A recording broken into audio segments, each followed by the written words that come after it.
तो आप लोग कैसे हैं? मैं आशा करता हूँ कि आप लोग ठीक ही होंगे। तो हमारा नया यूट्यूब चैनल बीरन लेक्चर्स में आप लोग का स्वागत है दोस्त।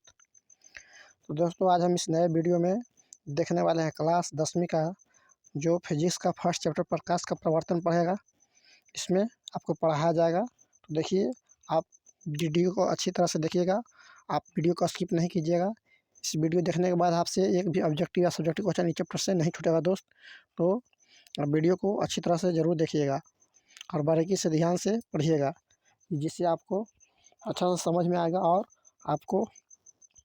और हाँ, आप हमारा यूट्यूब चैनल पे पहली बार आए हैं तो चैनल को सब्सक्राइब कर दीजिए और साइड के बेल आइकन को प्रेस कर दीजिए, ताकि जब भी मैं वीडियो लेकर आऊँ तो वीडियो का नोटिफिकेशन सबसे पहले आप तक मिले। आप आप चाहते हैं कि इसी तरह से नोट्स जो आपको स्क्रीन पर दिख रहा होगा, या नोट्स लेना चाहते हैं, हमारा कहाँ से ये नोट डाउनलोड करना है, आप वीडियो को पूरा देखिए। आपको बताया जाएगा कि कहाँ से नोट्स ऑल सब्जेक्ट है, क्लास 10th हो या 12th, ऑल सब्जेक्ट का है जो नोट्स बना के आपको डाला जाता है। कहाँ से डाउनलोड करना है आपको बताया जाएगा दोस्त। तो आप वीडियो में बने रहिए। समय को नहीं गंवाते हुए चलते हैं आज की। देखिए, आपको दिख रहा होगा प्रकाश का प्रवर्तन। क्या? प्रकाश का प्रवर्तन इंग्लिश में कहते हैं रिफ्लेक्शन ऑफ लाइट। क्या? Reflection of light. आपको सबसे पहले हम लोग जानेंगे कि लाइट है क्या।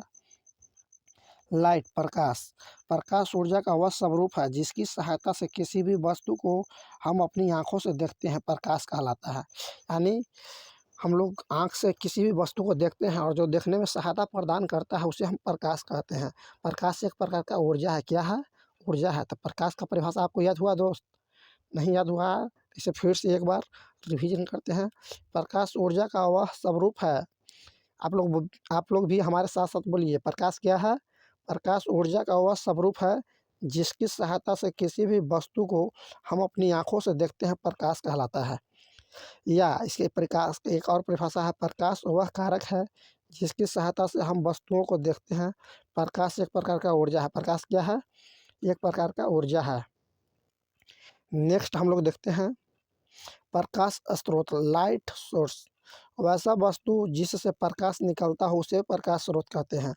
वैसा वस्तु जिससे प्रकाश निकलता है उसे प्रकाश स्रोत कहते हैं।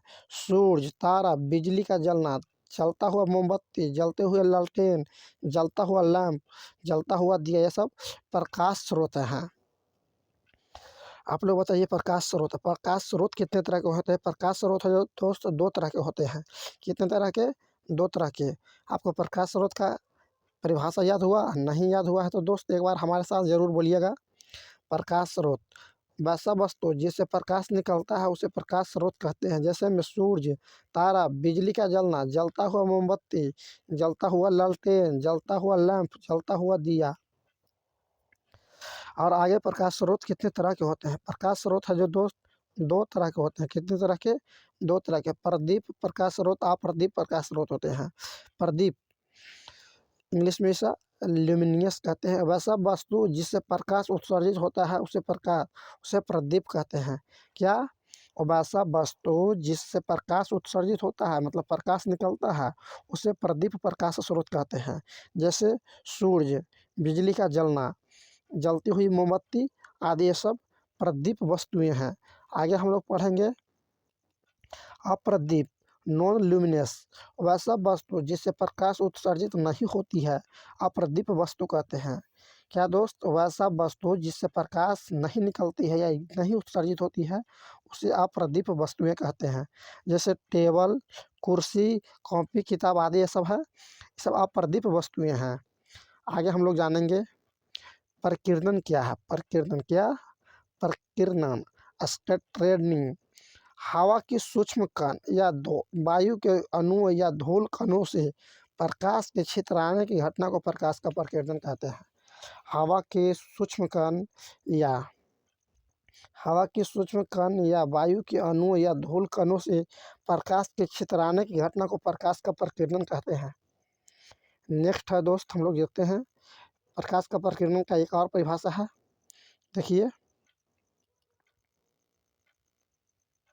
हम लोग जानेंगे हवा की कोलाइडी कणों से प्रकाश के क्षेत्र आने की घटना को प्रकाश का प्रकीर्णन कहते हैं। यहाँ पर कोलाइडी है, कोलाइडी कणों से प्रकाश के क्षेत्र आने की घटना को प्रकाश का प्रकीर्णन कहते हैं। देखिए यहाँ पर क्या है, सूर्य का प्रकाश आ रहा है एक खिड़की से, सूरज का प्रकाश आ रहा है इस तरह से, और ये जो यहाँ पर दिख रहा है धूल, छोटे-छोटे धूल कण हैं, सब कोलाइडी कण जिसे सूक्ष्म कण भी कह सकते हैं। इसी से प्रकाश से टकराता है और प्रकाश को छितराने की जो घटना है, सब छितरा रहा है इस तरह से। छितराने की घटना को प्रकाश का प्रकीर्णन कहते हैं। तो दोस्तों हम लोग प्रकाश का प्रकीर्णन देख लिए। आगे देखते हैं हम लोग क्या है। प्रकाश की किरण, रे ऑफ लाइट, एक सरल रेखा पर चलने वाली प्रकाश को प्रकाश की किरण कहते हैं। प्रकाश सीधी रेखा में गमन करता है। प्रकाश कैसी रेखा में गमन करता है दोस्त? प्रकाश जो सीधी रेखा में गमन करता है, आप लोग एकदम दिमाग में बैठा लीजिए, माइंड में। प्रकाश कैसी रेखा में गमन करता है? सीधी रेखा में। आगे प्रकाश पुंज क्या है? प्रकाश प्रकाश की किरणें के समूह को किरण पुंज कहते हैं। प्रकाश की किरणें के समूह को किरण पुंज कहते हैं दोस्त। प्रकाश के किरणें के समूह को किरण पुंज कहते हैं। किरण पुंज होते कितने प्रकार के हैं? किरण पुंज 3 प्रकार का होता है दोस्त। कितना प्रकार के? 3 प्रकार के। आपको दिख रहा होगा, अपसारी किरण पुंज, समानांतर किरण पुंज, अभिसारी किरण पुंज। अपसारी किरण पुंज कहता है किसी बिंदु स्रोत से निकलकर आती हुई जो प्रकाश किरण है और जाकर फैलती है, उसे अपसारी किरण पुंज कहते हैं। समानांतर किरण पुंज, एक दूसरे के बीच की दूरी समानांतर हो, उसे समानांतर किरण पुंज कहते हैं। अभिसारी किरण पुंज, देखिए ये सब का परिभाषा आपको यहाँ पर दिख रहा है, वो देखने को मिलेगा। अपसारी किरण पुंज या संतृप्त किरण पुंज। अपसारी किरण पुंज को कहीं कहीं किताब में आपको संतृप्त किरण पुंज भी देखने को मिलेगा दोस्त। समानांतर किरण पुंज, अभिसारी किरण पुंज।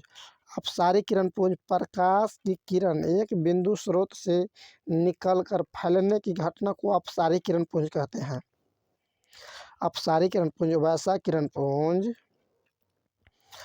प्रकाश की किरण एक बिंदु स्रोत से निकलकर फैलने की घटना को अपसारी किरण पुंज कहते हैं। जैसे देखिए, ये है जो एक बिंदु स्रोत से निकलकर फैल रही है, एक बिंदु स्रोत से निकलकर फैलने की घटना को अपसारी किरण पुंज कहते हैं।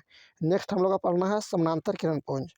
समानांतर किरण पुंज, वैसा किरण पुंज जिसमें प्रकाश की किरण एक दूसरे के समानांतर हो, उसे समानांतर किरण पुंज कहते हैं।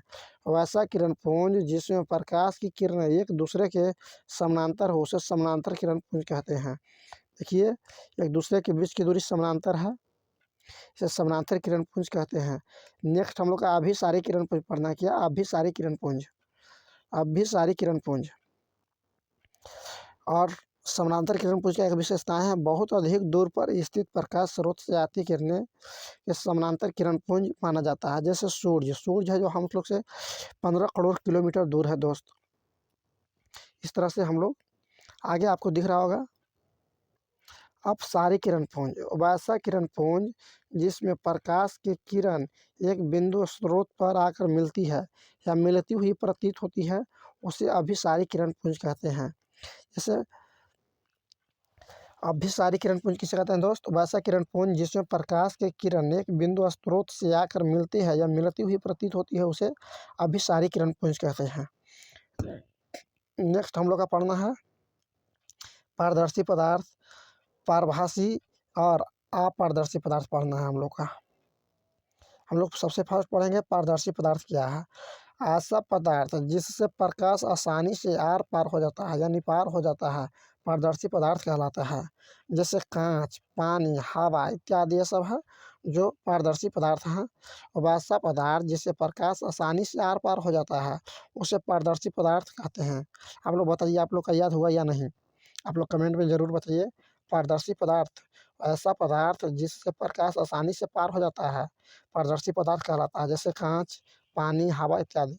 पानी में आप लोग से पूछा जाएगा कि क्या गंदा पानी? तो नहीं दोस्त, साफ पानी, घिसा हुआ कांच नहीं, अच्छा कांच होना चाहिए। यहाँ पर पारभासी आपको दिख रहा होगा, क्या? पारभासी, वैसा पदार्थ जिस पर प्रकाश पड़ने से पदार्थ प्रकाश के कुछ भाग को अपने में से होकर होकर पार होने देता है, पारभासी कहलाता है। जैसे घिसा हुआ कांच, तेल लगा कागज, बैलून, धुआं, हल्के बादल, कुहासा इत्यादि है जो परभासी है। क्या है? परभासी।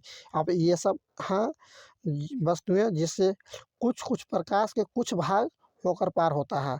कहता है परिभाषिक वैसा पदार्थ जिस पर प्रकाश पड़ने से पदार्थ प्रकाश के कुछ भाग को अपने में से होकर पार होने देता है, परिभाषिक कहलाता है। जैसे घिसा हुआ कांच, तेल, लगा हुआ कागज, बैलून, धुआं, हल्के बादल, कुहासा इत्यादि। अब नेक्स्ट है, अब ऐसा पदार्थ जिससे प्रकाश के कुछ भाग पार हो पाता है परिभाषिक कहलाता है। अपारदर्शी, ऐसा पदार्थ जिससे होकर प्रकाश नहीं पार हो पाता है। अपारदर्शी कहता है कि वैसा पदार्थ जिससे एकदम प्रकाश पार नहीं होता है, उसे अपारदर्शी पदार्थ कहते हैं। आप लोग भी हमारे साथ बोलिए, ऐसा पदार्थ जिससे होकर प्रकाश नहीं पार हो पाता है अपारदर्शी पदार्थ कहलाता है। जैसे लोहा, लकड़ी, पत्थर, अलकतरा, पेंट, मोटा लकड़ी या मोटा किसी कोई भी पदार्थ जिससे प्रकाश आर पार नहीं दिखाई देता है, उसे अपारदर्शी कहते हैं। अब हम लोग पढ़ेंगे क्या, प्रकाश का प्रवर्तन। प्रकाश का प्रवर्तन समझने से पहले एक बात आपको बताइए, मानते हैं कि यहाँ पर सब अभी छोड़ दीजिए, मानते हैं कि यहाँ पर कोई दीवार है। क्या है? दीवार है। यहाँ पे हम हैं, यहाँ पर कौन है? हम हैं। मानते हैं कि यहाँ पर हम हैं खड़ा। यहाँ से हम एक बॉल को फेंकते हैं। क्या? एक बॉल को फेंकते हैं दोस्त। एक बॉल को फेंकते हैं, बॉल मतलब गेंदा को फेंकते हैं। जब गेंदा को फेंकते हैं तो ये वापस पुनः लौट कर हमारे पास नहीं आएगा। क्या? हमारे पास आया। जो लौट कर आता है इसी को प्रवर्तन कहते हैं। क्या कहते हैं? प्रवर्तन कहते हैं। तो इसमें हम लोग प्रकाश का प्रवर्तन पढ़ रहे हैं। क्या? प्रकाश का प्रवर्तन। तो इसमें प्रकाश लौट कर वापस आएगा। यहाँ पर आपको दिख रहा होगा, प्रकाश किसी वस्तु से टकराता है तो प्रकाश को पुनः लौटने की घटना को प्रकाश का प्रवर्तन कहते हैं। क्या? प्रकाश किसी वस्तु से टकराता है तो प्रकाश को पुनः लौटने की घटना को प्रकाश का प्रवर्तन कहते हैं। जैसे देखिए, यहाँ पर एक परावर्तक सतह आपको दिख रहा है। यह परावर्तक सतह है। क्या है? यह परावर्तक सतह है। यहाँ पर एक लगा हुआ है समतल दर्पण है। समतल दर्पण है, ये कलर किया गया है, चांदी का परत है। यहाँ से कोई जब प्रकाश की किरण, क्या होता है कि जब प्रकाश की किरण यहाँ से मारते हैं तो यहाँ से पुनः क्या होता है, टकरा कर इसी में लौट जाता है। असल जो लौटने की घटना होता है इसी को प्रकाश का अपवर्तन कहते हैं। क्या कहते हैं? प्रकाश का अपवर्तन। तो आप लोग समझ गए प्रकाश का अपवर्तन यानी प्रवर्तन क्या, सॉरी प्रवर्तन दोस्त। तो प्रकाश के प्रवर्तन के नियम हम लोग आगे पढ़ना है। क्या? प्रकाश के प्रवर्तन के नियम। प्रकाश के प्रवर्तन के नियम है, तो प्रकाश के प्रवर्तन के दो नियम हैं। प्रकाश के प्रवर्तन को नियम को समझने से पहले हम लोग कुछ बातों को समझना बहुत ज़रूरी होता है। जैसे देखिए, यह एक समतल दर्पण है। क्या है दोस्त? समतल दर्पण। समतल दर्पण है। क्या? समतल दर्पण।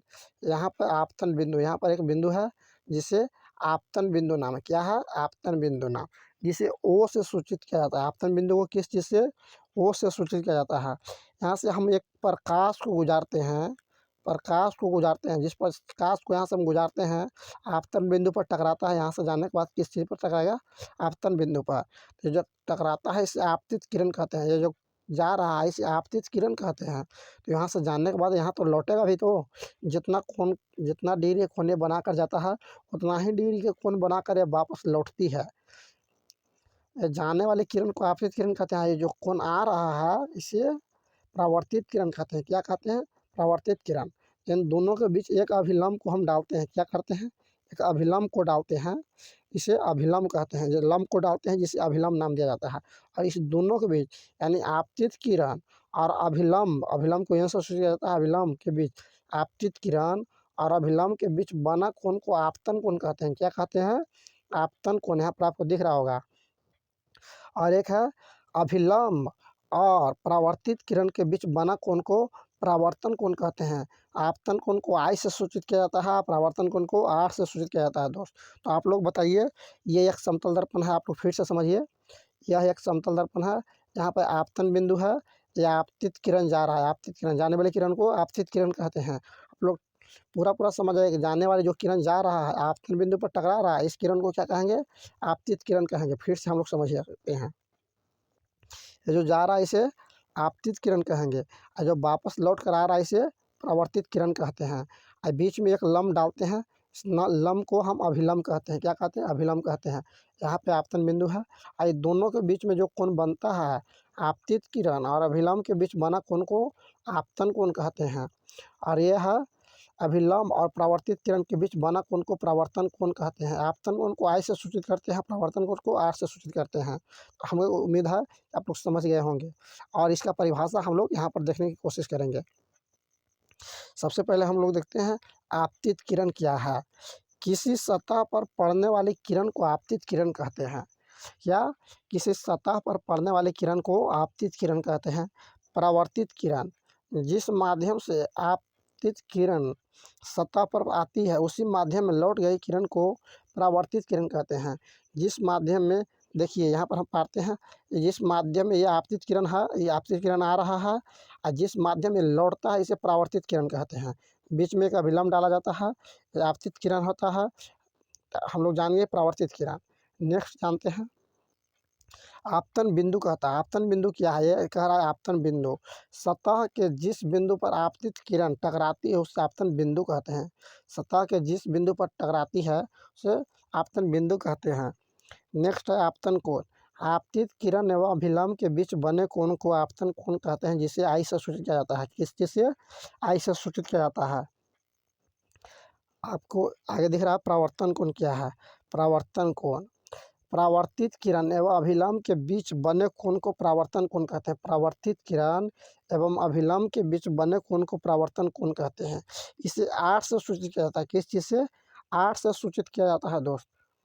नेक्स्ट हम लोग चलते हैं। अब हम लोग जानने की कोशिश करें प्रकाश के प्रवर्तन के कितने नियम होते हैं। प्रकाश के प्रवर्तन के नियम हम लोग पढ़ रहे थे। प्रकाश के प्रवर्तन के कितने नियम होता है। प्रकाश के प्रवर्तन के दो नियम होता है दोस्त। कितने नियम? दो नियम। पहला नियम है आपतन कोण परावर्तन कोण के बराबर होता है। क्या? आपतन कोण परावर्तन कोण के बराबर होता है, अर्थात कोण आई बराबर कोण आर। आपतन कोण बराबर परावर्तन कोण। नेक्स्ट है आपतित किरण, परावर्तित किरण एवं आपतन बिंदु पर डाला गया अभिलंब तीनों एक ही समतल में होता है। एक ही समतल में होता है दोस्त। आपतित किरण, परावर्तित किरण एवं आपतन बिंदु पर डाला गया अभिलंब तीनों एक ही समतल में होती है। नेक्स्ट हम लोग चलते हैं समतल दर्पण की विशेषताएं पढ़ते हैं। क्या? समतल दर्पण की विशेषताएं। समतल दर्पण द्वारा बना प्रतिबिंब की विशेषताएं। समतल दर्पण द्वारा बना प्रतिबिंब की विशेषताएं निम्नलिखित है। क्या है? निम्नलिखित है। समतल दर्पण में प्रतिबिंब हमेशा सीधा बनता है। समतल दर्पण में प्रतिबिंब दर्पण के पीछे बनता है। समतल दर्पण में प्रतिबिंब के आकार वस्तु के आकार के बराबर होते हैं। समतल दर्पण में प्रतिबिंब की दूरी वस्तु की दूरी के बराबर होता है। प्रतिबिंब काल्पनिक होता है। प्रतिबिंब पार्श्विक परिवर्ती होता है। एक बार और इसे विभाजन के तौर पर पढ़ेंगे। समतल दर्पण द्वारा बना प्रतिबिंब की विशेषताएं कुछ निम्नलिखित समतल दर्पण द्वारा बना प्रतिबिंब की विशेषताएं निम्नलिखित है। समतल दर्पण में प्रतिबिंब हमेशा सीधा बनता है। समतल दर्पण में प्रतिबिंब दर्पण के पीछे बनता है। समतल दर्पण में प्रतिबिंब के आकार वस्तु के आकार के बराबर होता है। समतल दर्पण में प्रतिबिंब की दूरी वस्तु की दूरी के बराबर होता है। काल्पनिक प्रतिबिंब काल्पनिक होता है। प्रतिबिंब पार्श्व परिवर्तित होता है। नेक्स्ट हम लोग जानेंगे प्रतिबिंब अब है तो क्या। प्रतिबिंब हम लोग चलते हैं। प्रतिबिंब हम लोग पढ़े, काफ़ी इंपॉर्टेंट क्वेश्चन है। किसी बिंदु से आने वाली किरण परावर्तन या अपवर्तन के बाद जिस बिंदु पर मिलती है या मिलती हुई प्रतीत होती है उस बिंदु का प्रतिबिंब कहते हैं। किसी बिंदु स्रोत से आने वाली किरणें परावर्तन या अपवर्तन के बाद जिस बिंदु पर मिलती है या मिलती हुई प्रतीत होती है उस बिंदु को प्रतिबिंब कहते हैं। प्रतिबिंब कितने प्रकार के होते हैं, एक बार और प्रतिबिंब की परिभाषा हम लोग जानेंगे। क्या?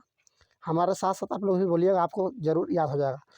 किसी बिंदु से आने वाले किरणें परावर्तन या अपवर्तन के बाद जिस बिंदु पर मिलती है, या किसी बिंदु से आने वाली किरणें परावर्तन या अपवर्तन के बाद जिस बिंदु पर मिलती है या मिलती हुई प्रतीत होती है उस बिंदु का प्रतिबिंब कहते हैं। प्रतिबिंब दो कितने प्रकार के होते हैं? प्रतिबिंब दो प्रकार के होते हैं दोस्त। कितने प्रकार के? दो प्रकार के। पहला वास्तविक प्रतिबिंब और सेकंड है काल्पनिक प्रतिबिंब।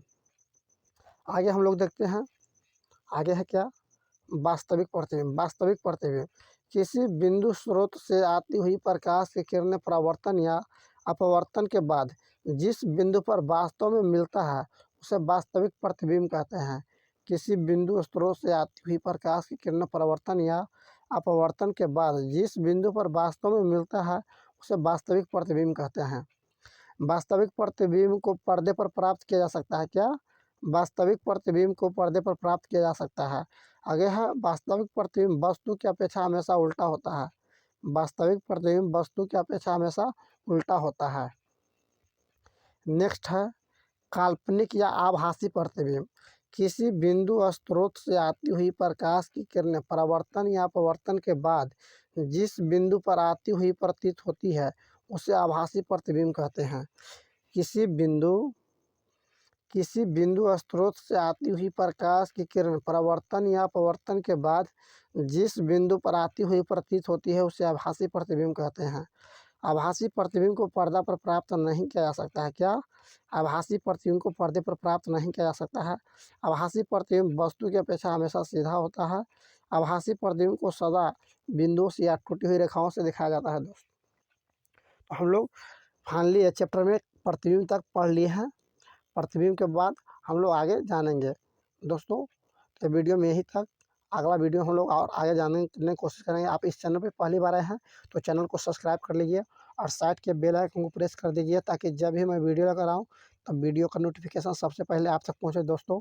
और इसी तरह से नोट्स पाने के लिए हमारा टेलीग्राम चैनल ज्वाइन कर सकते हैं। हमारा टेलीग्राम जो चैनल पर आप लोग जाके सर्च कीजिएगा BK Roy education group ADUCATION। इस तरह से BK Roy education group search कीजिएगा तो हमारा टेलीग्राम चैनल आ जाएगा, उसको ज्वाइन कर लीजिएगा। उसको ज्वाइन करने पर इस तरह का PDF, बहुत सारे PDF आप लोग को ऑल सब्जेक्ट का मिल जाएगा दोस्तों।